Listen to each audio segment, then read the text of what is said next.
que Jesus me deu. Graça, graça, graça maior que o pecado meu. Boa noite. Boa noite, meu amigo pastor Hélio Carnassale. Estava sentindo essa falta, sua falta, meu amigo. Deus seja louvado por mais um dia de graça e na graça. Depois que pecou até o encontro com Cristo na viração do primeiro dia de pecado, Adão e Eva viviam pela graça, viviam por graça, mas não sabiam disso.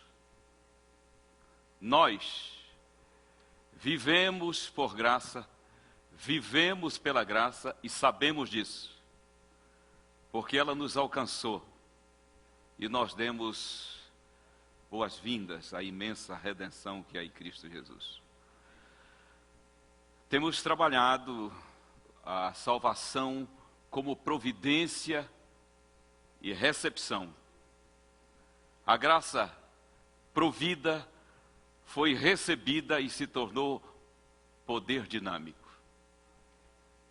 E ajusta a nossa vida à vida de Deus. Assim, fazer a nossa vontade passa a ser fazer a própria vontade de Deus. Fomos salvos para a obediência. O sermão de hoje é uma mensagem e com toda a humildade, mas segurança em Cristo Jesus, posso dizer que é uma das mais necessárias mensagens para o cristianismo em todos os tempos, mas especialmente para o cristianismo nesses dias que antecedem a volta de Jesus. O Senhor Deus deu a Lutero e aos reformadores a luz de restaurar a santa lei de Deus.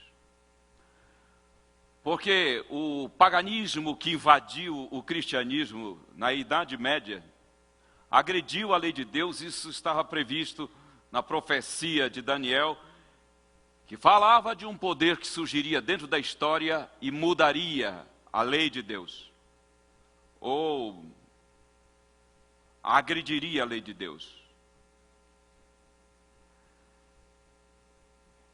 A reforma tratou de reparar essa agressividade aos preceitos de Jeová. Quando a igreja começou a se acasalar com o paganismo, então foi infiltrado no cristianismo a adoração de imagens. Olharam para o primeiro e o segundo mandamentos e lá condenava isso. Então o que foi feito? Tirou-se o primeiro e o segundo mandamento e colocaram amar a Deus sobre todas as coisas. Só aí ficaram 9. Falou, e agora? O que nós vamos fazer com isso? Divide o 10º em 2. Não cobiçar as coisas do próximo e não cobiçar a mulher do próximo. Pronto, que alívio. Ficaram 10 de novo. Só que eles olharam para o 4º mandamento. O 4º mandamento Deus sempre solicitou aos seus filhos na terra que celebrassem a criação, cultuando de forma especial Deus no 7º dia da semana. Depois que tirou o povo do Egito, ele disse que o mandamento do repouso semanal seria também uma lembrança de que eles saíram do Egito, da redenção de Faraó. Foram redimidos do domínio do Egito, que é um símbolo, eu vou falar daqui a pouco, do domínio do pecado. Assim, o quarto mandamento é uma lembrança de que Deus é o Criador e que Deus é o Redentor. Enquanto Ele for Criador e enquanto Ele for Redentor, esse mandamento predomina. Só que na Idade Média, lá no começo, quando o sétimo dia foi substituído pelo primeiro dia da semana, como o culto oficial aos poucos foi se firmando, olharam e viram que era uma agressão à lei de Deus e colocaram guardar domingos e festas. Aparentemente tudo bem. Quando olharam para o sétimo mandamento, lá diz não adulterar. E não adulterar é muito mais do que uma relação sexual ilícita. É não adulterar, é não mexer na perfeição do que Deus fez, especialmente da sua santa lei. O que nós vamos fazer com esse sentido amplo de adultério? Vamos reduzi-lo apenas à paixão sexual contrária à vontade de Deus e ficou não pecar contra a castidade. Estava inaugurada a idade escura, porque a lei de Deus havia sido violada. E o mundo experimentou a maior pobreza espiritual de toda a história. E o cristianismo se perverteu. E a doutrina da salvação foi substituída por indulgências e práticas penitenciais que muitas delas perduram até hoje. Aí veio a reforma protestante, que dentro da profecia apocalíptica chamada da estrela da manhã, Lutero e os reformadores trataram imediatamente de restaurar a lei de Deus. O que eles fizeram? Restauraram o primeiro e o segundo, uniram o décimo, foram lá no sétimo e deram novamente um sentido amplo a adultério. Mas o que o mundo protestante não alcançou? A restauração do quarto mandamento. Olha aqui, eu estou falando para milhares e milhares de irmãos cristãos de todas as religiões. Ouçam bem isso. A restauração do quarto mandamento no seio do cristianismo será uma realidade antes do retorno de Jesus em glória e em majestade.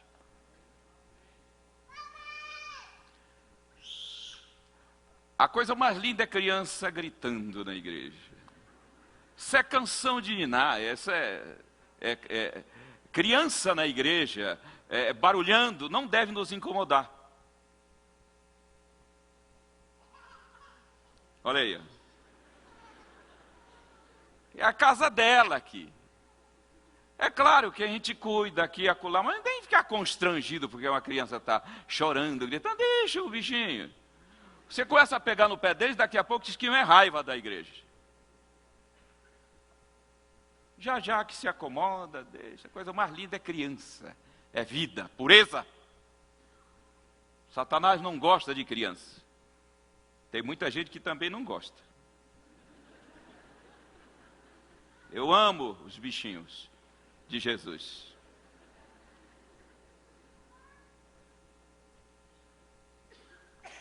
Olha aqui.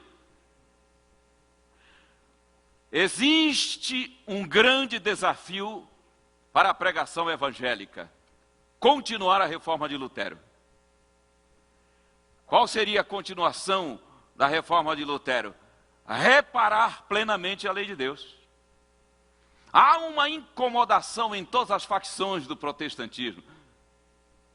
É uma minoria, evidentemente, mas que estão sendo tocados por Deus.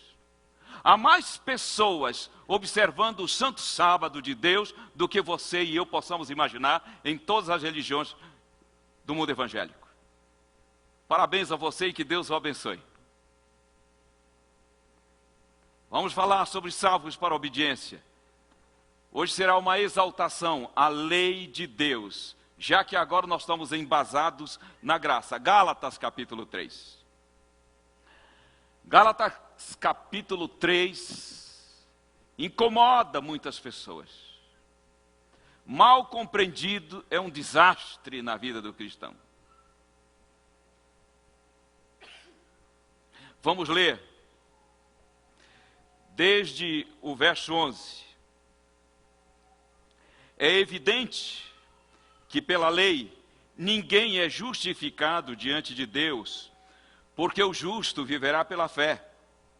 Ora, a lei não procede da fé, mas aquele que observar os seus preceitos, por eles viverá. Cristo nos resgatou da maldição da lei, fazendo-se Ele próprio maldição em nosso lugar. Aqui está falando de lei, está falando de justiça. O que é justiça? Justiça é a lei vigente de qualquer país, de qualquer reino. Justiça é a lei que comanda qualquer nação. Eu quero ver existir um reino sem justiça, sem lei. Não existe. O que é uma pessoa injusta? Uma pessoa injusta é uma pessoa que está em desacordo com a justiça. O que é uma pessoa justa? É uma pessoa que está em acordo com a justiça. Que ela está legal. Legal é de acordo com a lei. Assim, isso não é, para o cristão não é uma gíria. Como é o nome dele? Jefferson. Cochicha no ouvido dele e diz assim: você é um cara legal. Fala, olha. Diga aleluia, irmã. Jesus nos torna pessoas legais. Legal é de acordo com a lei. Não existe cristão que não seja legal. Eu tenho um amigo, carinhosamente, irmão Levi. Nós costumamos chamá-lo de o cara legal. Gente boníssima.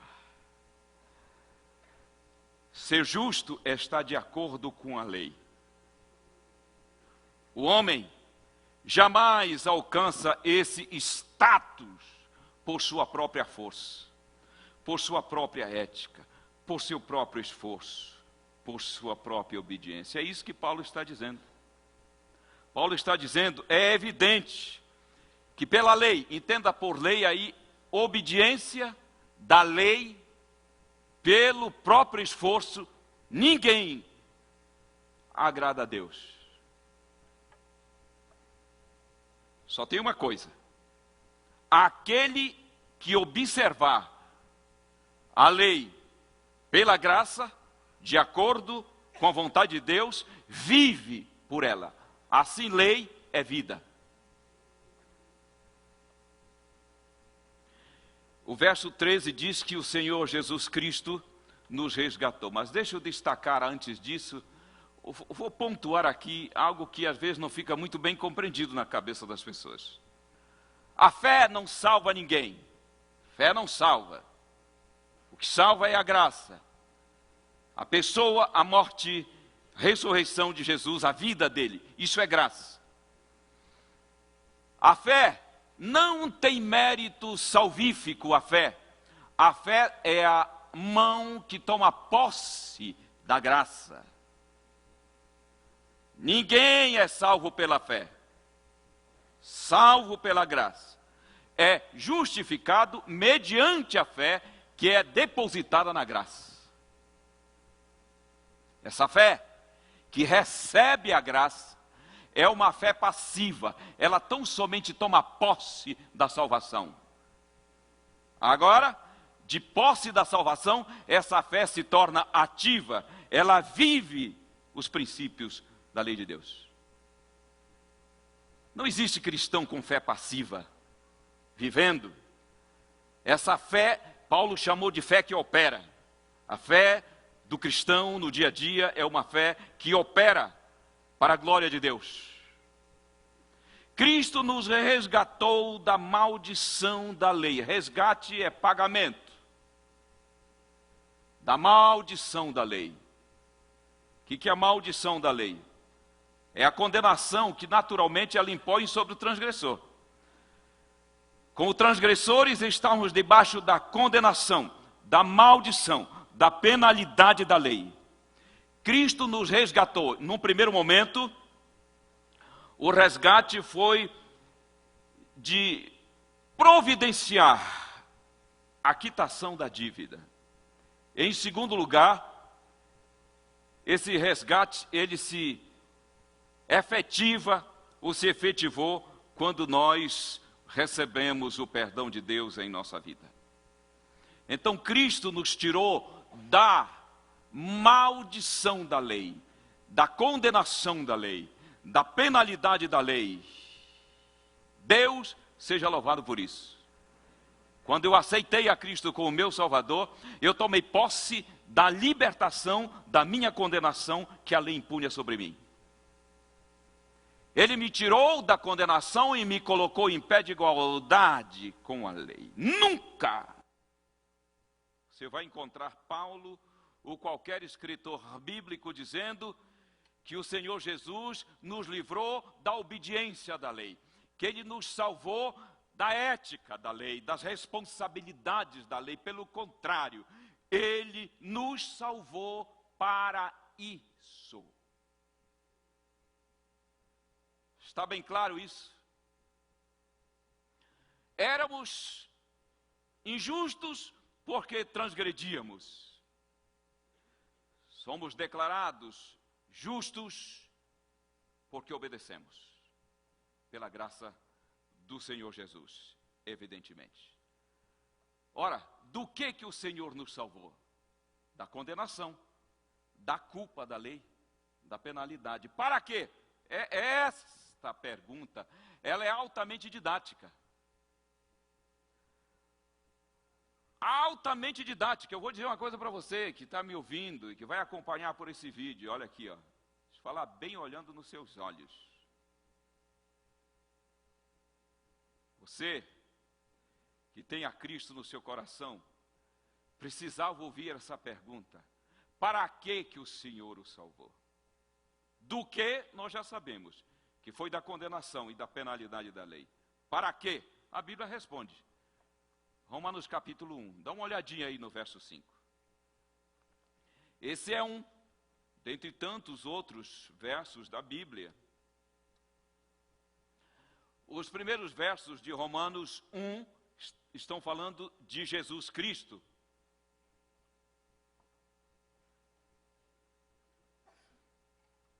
No verso 5 diz, por intermédio de quem viemos a receber graça, isto é, salvação, apostolado, isto é, missão,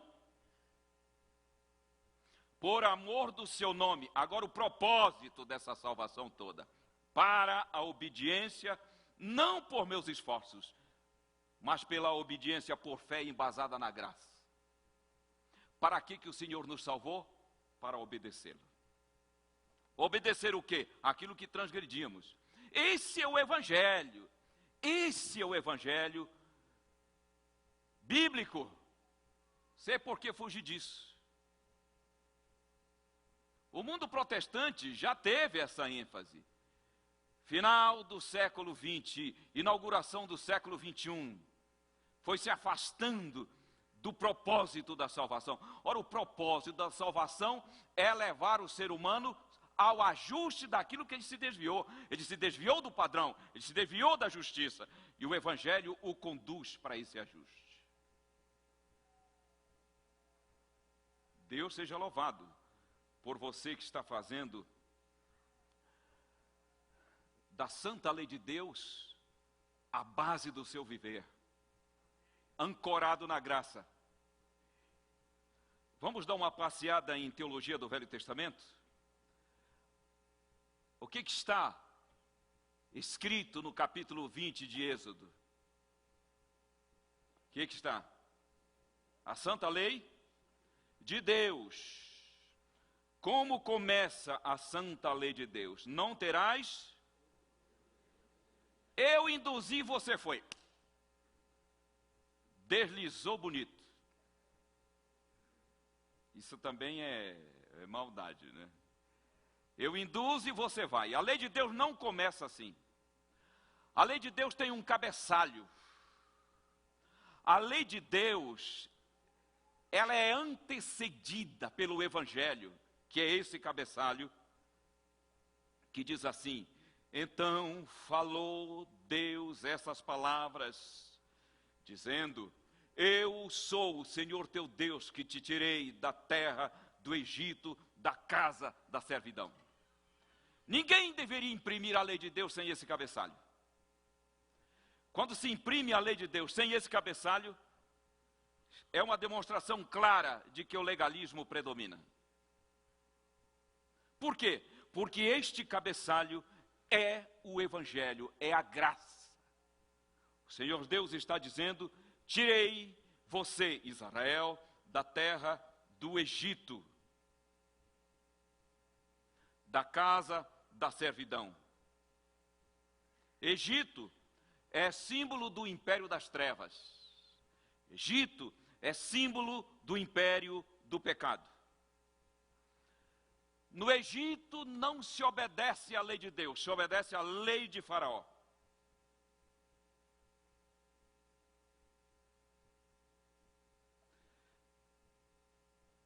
Por isso, o Senhor Deus foi ao Egito, liberta o seu povo, leva para o deserto e num contexto de libertação, num contexto de salvação, ele dá a lei.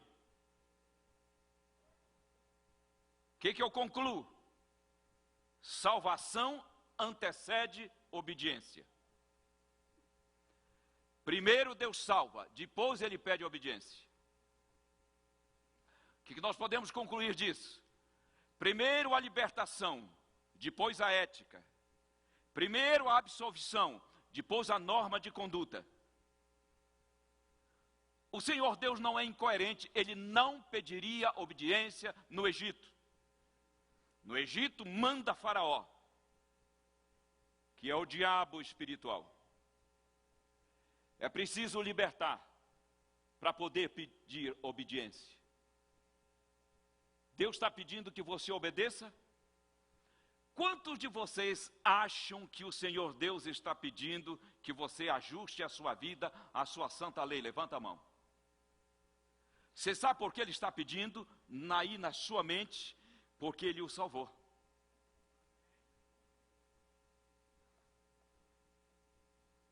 Deus não pede obediência, senão àqueles que ele tirou do Egito. Eu te tirei da terra do Egito, da casa da servidão. Só tem uma coisa: quando ele salva, ele pede obediência. Não existe isso de tirar do Egito e não mostrar o padrão de conduta dessa nação livre. Não é Faraó que manda, não é o diabo, agora é Cristo que manda, e ele tem suas normas e tem suas leis. Por isso a santa lei de Deus foi pronunciada. Ela foi pronunciada num contexto de salvação, mas foi. Existe um combinado de duas palavras, combinado lindo, que didaticamente favorece a compreensão da graça com a lei. Chama-se indicativos e imperativos de Deus. Indicativos aparecem todas as vezes que Deus faz uma obra salvífica para o seu povo. Essa que a gente acabou de ver. Quando ele diz: eu te tirei da terra do Egito, ele está dizendo, ele está indicando que salvou. Ok? Imperativos é quando ele pede porque salvou, quando ele pede obediência porque salvou. Eu tirei da terra do Egito, portanto, não terás outros deuses diante de mim. Não farás para ti mais discultura. E os 10 preceitos. Indicativos e imperativos, sempre juntos. Todas as vezes que você lê um indicativo, você vai ver um imperativo. de Deus. Todas as vezes que a graça aparece, a lei está pronta, está junta. Vão juntos. Vamos dar uma olhada, por exemplo, vamos ver, vamos dar um passeio na Bíblia. João capítulo 8. O contexto ali é aquela moça que foi levada a Jesus porque fora flagrada em pecado. Verso 11, muito conhecido.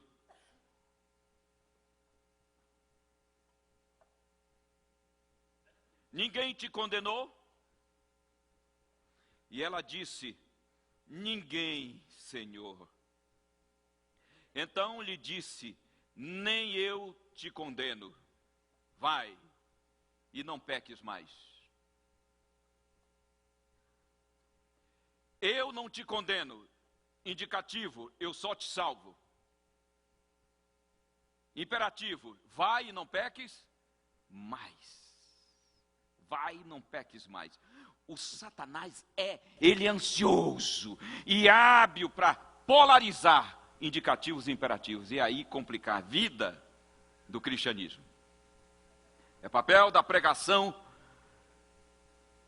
consciente unir indicativos e imperativos. Colossenses 3. Apóstolo São Paulo, Colossenses 3. Olha que coisa linda. Portanto, se foste ressuscitado juntamente com Cristo, indicativos, buscai as coisas do alto, imperativos. João 14, 15. Eu estou fazendo isso para que você, ao ler a sua Bíblia daqui para frente, fique atento, porque você vai ter o prazer de cruzar indicativos com imperativos. Se me amais, indicativos. Imperativos, guardareis os meus mandamentos. Um dos textos mais lindos, onde indicativos e imperativos estão combinados. 1 Coríntios, capítulo 6, verso 20. Novamente o apóstolo São Paulo.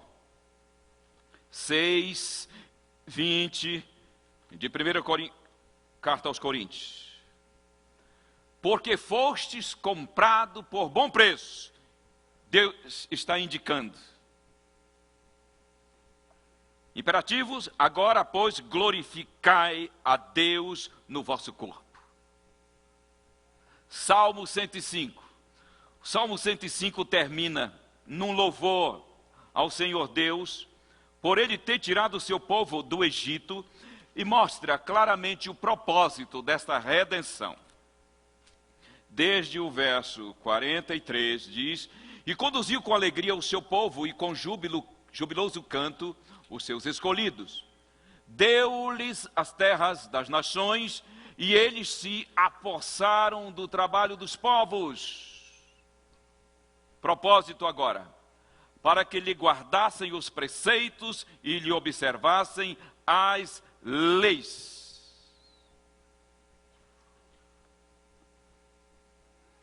Indicativos e imperativos. Vou falar uma coisa aqui para vocês. O legalismo é tentar conquistar a Deus pela observância da lei. Daí legalismo.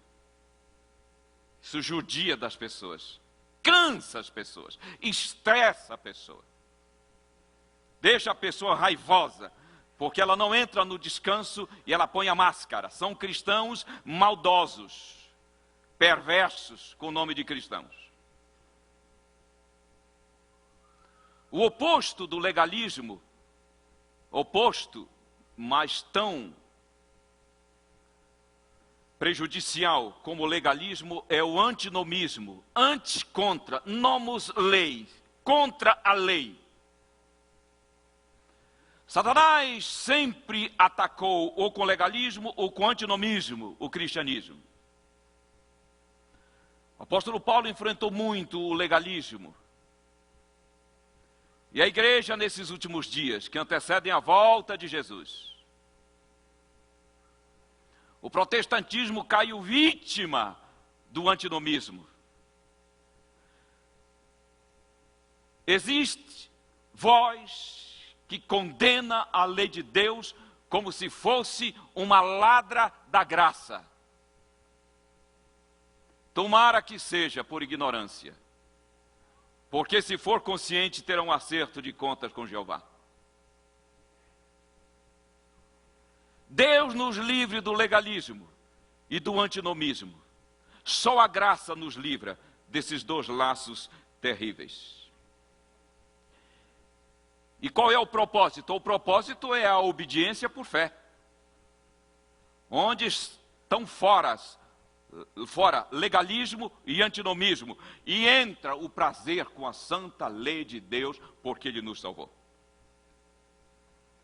Eu faço uma pergunta: Paulo condenou a lei dos 10 mandamentos? O que vocês acham?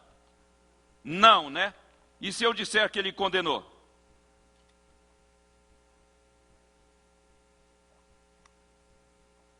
Bom, aí eu ponho tudo a perder. Mas vamos fazer esse ajuste. Por quê? Porque nós precisamos compreender isso claramente. Paulo condenou a lei de Deus como meio de salvação. Olha o alívio que é. Ufa! Mas ele condenou.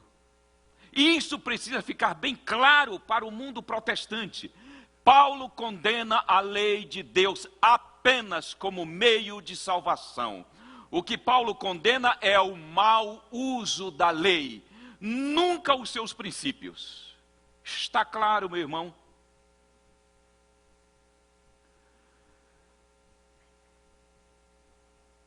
Pelo contrário, quanto aos princípios, ele validou os princípios. Romanos 3:31. Eu não sei como passar por esses versos de Paulo sem compreender. Anulamos, pois, a lei pela fé? Não, de maneira alguma. Antes, confirmamos. Claro, a fé em Cristo nos leva para aquilo que é inabalável. Eu disse aqui, a lei de Deus é inabalável. Ninguém quebra a lei de Deus. O transgressor é que se quebra todinho. A lei de Deus é inatingível. Você sabe por quê? Porque a lei de Deus é Ele. A lei de Deus é o próprio Deus.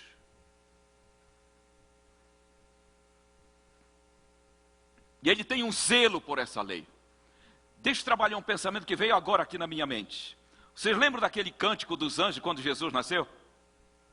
Glória a Deus nas alturas, paz na terra para com os homens. O que os anjos estavam cantando? Os anjos estavam cantando a lei de Deus. Glória a Deus nas alturas. Primeiros 4 mandamentos. Os primeiros 4 mandamentos. E paz na terra entre os homens. Segunda tábua da lei. Aqueles que têm uma relação com o ser humano. Por que que os anjos cantaram? Porque nenhum homem aparecera na face da terra que fosse capaz de glorificar a Deus, observando a sua santa lei. Mas naquela manjedoura estava aquele em natureza humana que glorificaria a Deus e amaria o ser humano. E conquistaria para nós esse direito de nos dar graça, de nos dar poder, para também amar a Deus e ao próximo, igualzinho Ele. Glória a Deus nas alturas e paz entre nós. É a santa lei de Deus. O que os anjos cantaram foi o propósito maior do Evangelho, que é de levar o homem à sintonia com Deus e o amor ao semelhante. É muito mais do que uma musiquinha de Natal. Isso daí é a essência da própria redenção. O que Cristo cravou na cruz? Isso aqui, olha, mal compreendido, está levando o mundo protestante para o antinomismo. Colossenses 2,14. Vamos dar uma olhada aí Colossenses 2:14. Tendo cancelado o escrito de dívida que era contra nós e que constava de ordenanças, o qual nos era prejudicial, removeu inteiramente, cravando na cruz. O escrito de dívida. Qual que era o escrito de dívida? Era a nossa dívida diante da lei de Deus. Jesus Cristo pegou esse escrito de dívida, essa fichona, e cravou na cruz. Nunca que você vai ler que o Senhor Deus cravou na cruz os princípios da lei. Apenas a nossa dívida, que Ele assumiu. Os princípios da lei permanecem. Pode esquecer essa conversa de que Deus cravou a sua lei na cruz. Isso nem teologia de superfície é. Isso é, sabe o quê? Abominação ao Senhor Deus. É perversão do sacrifício de Cristo. Porque Ele morreu exatamente porque a sua lei não podia ser mudada.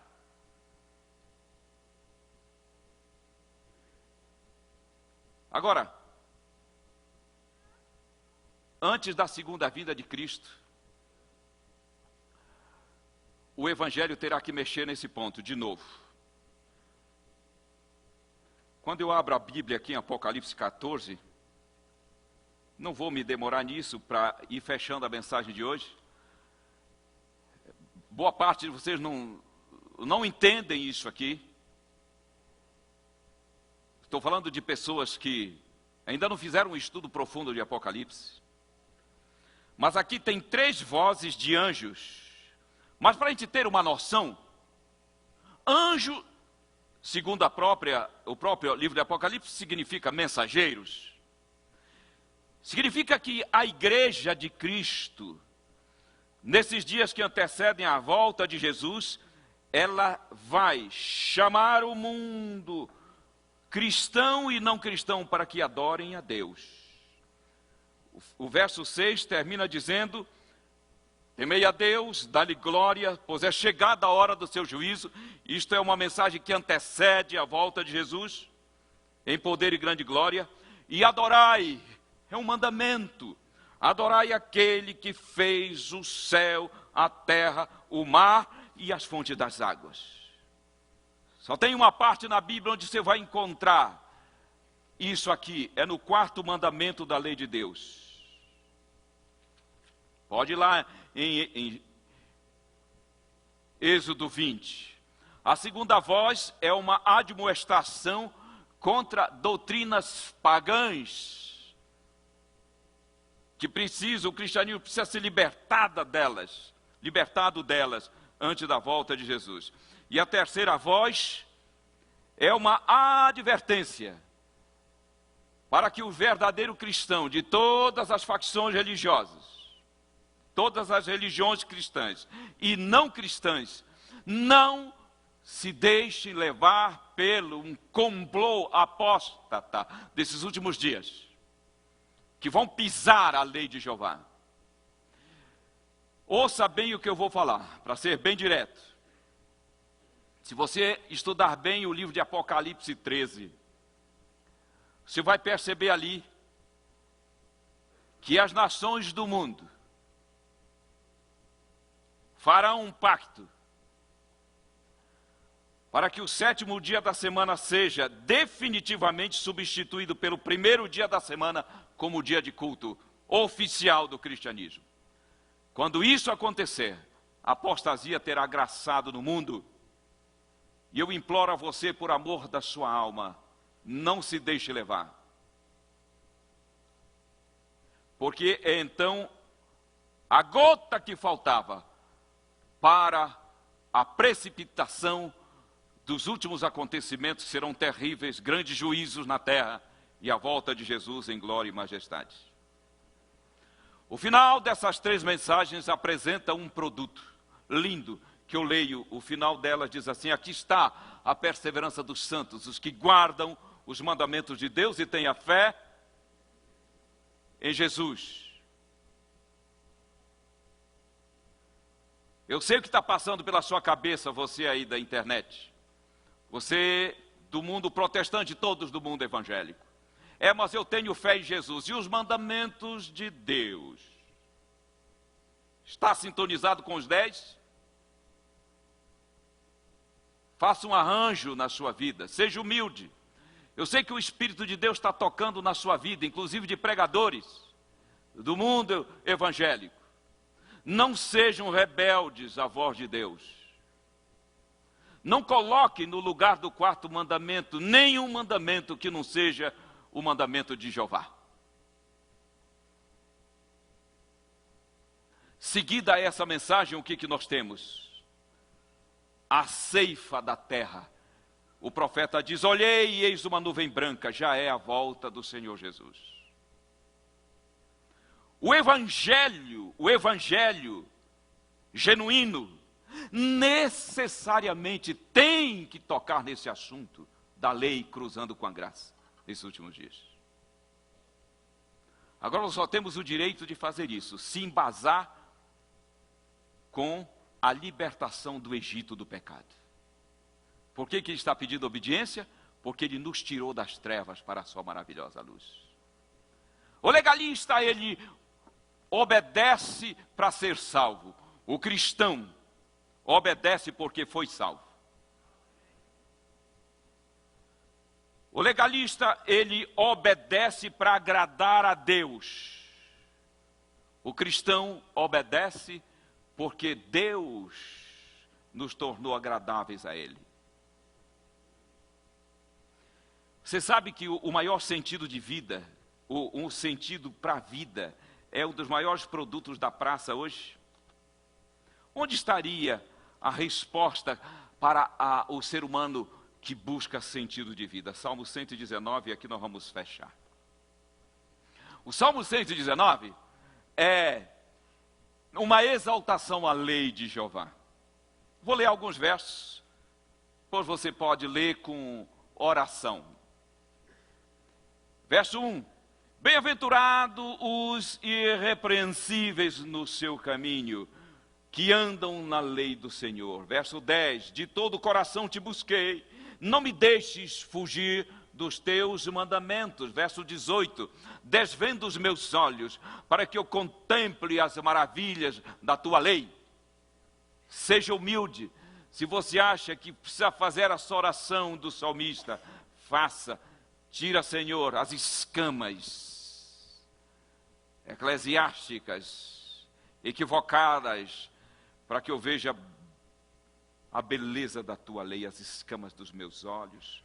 Verso 34, dá-me entendimento e guardarei a tua lei, de todo o coração a cumprirei. 44, assim observarei de contínuo a tua lei, para todo sempre. 47, terei prazer nos teus mandamentos, os quais eu amo. 51, os soberbos zombam continuamente de mim, todavia não me afasto da tua lei. 55, lembro-me, Senhor Deus meu, lembro-te-me durante a noite e observo a tua santa lei. Laços de perversos. 61, me enleiam, contudo não me esqueço da tua lei. 92, não fosse a tua lei ter sido o meu prazer, há muito eu já teria perecido na minha angústia.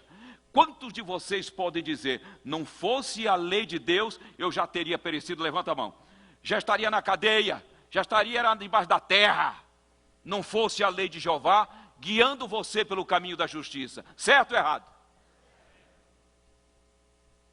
Olha aí, 109, estou de contínuo em perigo de vida, todavia não me esqueço da tua lei. 113, aborreço a duplicidade, porém amo a tua lei.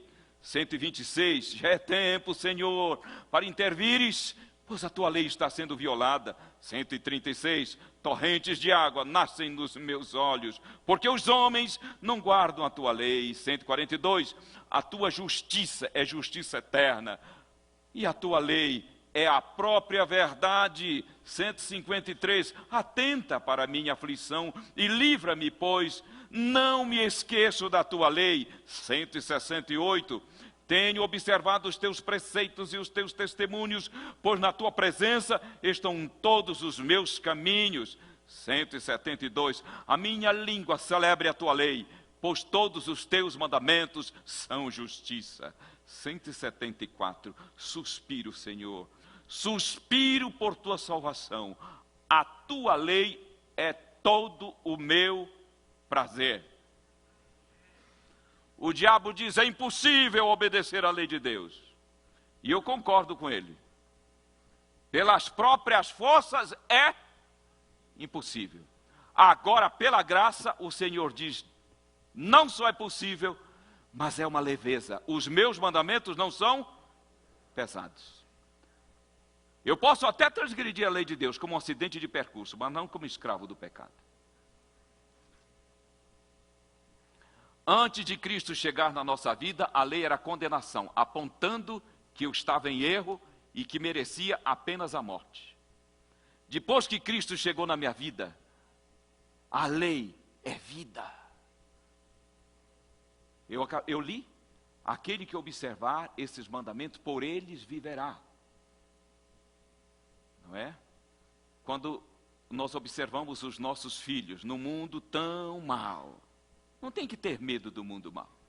Ai, meu filho, meu Deus, e as drogas, e a prostituição, meu pai, e a pornografia, ensina a lei de Deus para ele, embasada na graça, que tu vai ver se você ficar com medo. Quanto mais densas forem as trevas, mais o justificado brilha. O Senhor Deus está nos chamando nessa última hora da terra, para viver os seus santos preceitos. Quantos de vocês querem com muita humildade dizer, meu Deus, guia-me pela vereda da tua justiça e renova o meu prazer com a tua santa lei. Fiquem de pé. Deus seja louvado. Ei, se você veio hoje aqui surradinho porque andou transgredindo a lei de Deus, você veio no lugar certo. A graça é para isso. A graça é exatamente para isso. Nós temos um hino maravilhoso, professor, maestro Silmar. É o 347, o pendão real, a antiga real bandeira. Olha só, é batalha mesmo, hein? Pensa que vai ser moleza, não. As hostes do mal vão se levantar. Mas a doutrina da salvação nos equipa para peitar o diabo em nome de Jesus. Esses últimos dias, mesmo que nos custe a vida, o Senhor nos dá capacidade para isso. Vamos cantar o pendão real.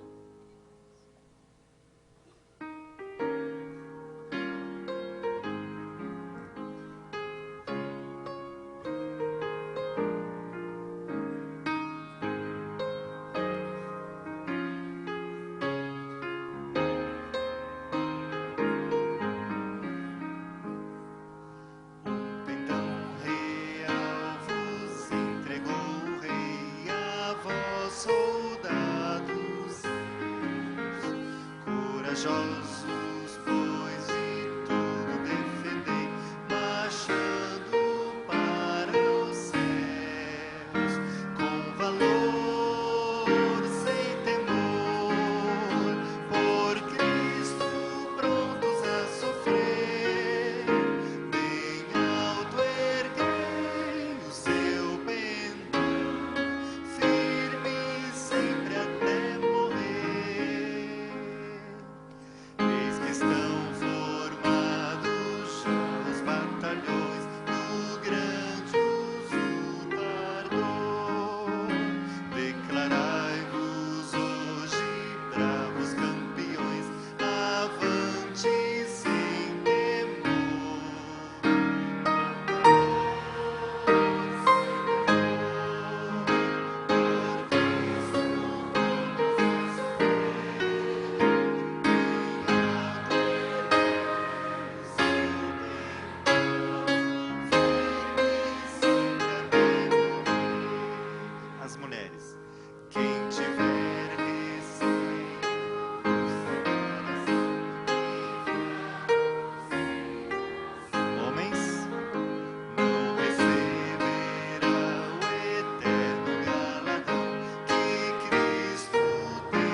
Sejamos todos pra Jesus leais e a seu real perdão.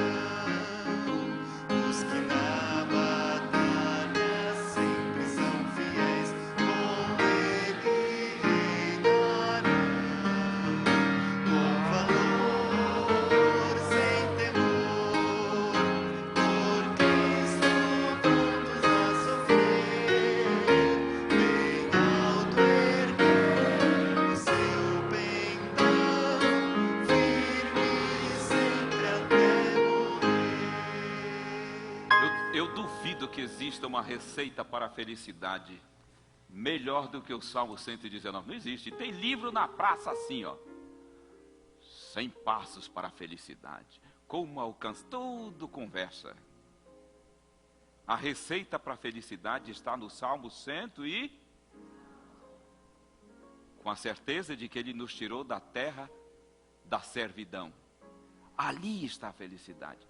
Eu estou vendo aqui muitos jovens vivendo num mundo terrivelmente convidativo ao pecado. Nunca foi tão fácil pecar e transgredir a lei de Deus. Mas você é um príncipe de Jeová. Quanto mais densas forem as trevas, muito mais você brilhará por ele. Por que o pecado vai nos acovardar? Que fique negra a terra, mais brilharão as luzes de Deus.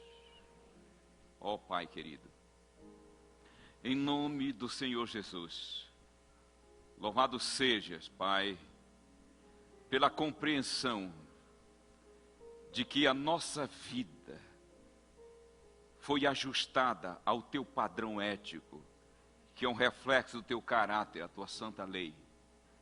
Deus, como isso nos dá prazer e alegria, queremos viver para a glória do teu nome. Ó Pai, obrigado porque a tua lei vai simplesmente se resumir no amor a ti e no amor ao próximo. Nos dê, Pai Santo, a compreensão cada dia renovada de que a tua graça é poderosa para nos guiar nesse caminho lindo. Aqui tem filhos, todos nós já transgredimos a lei de Deus, e alguns estão bem surradinhos aqui, Pai, achando que é impossível. Impossível nada, impossível pelas próprias forças, mas pela tua graça é o maior prazer, como diz o salmista, obedecer a tua santa lei. Aqui tem pessoas que estão se preparando para o santo batismo. Conduz essas pessoas até os pastores, os anciãos aqui da igreja, para que se entreguem plenamente a Jeová e ajustem a vida segundo o seu padrão ético. Para a glória do teu santo nome. Amém.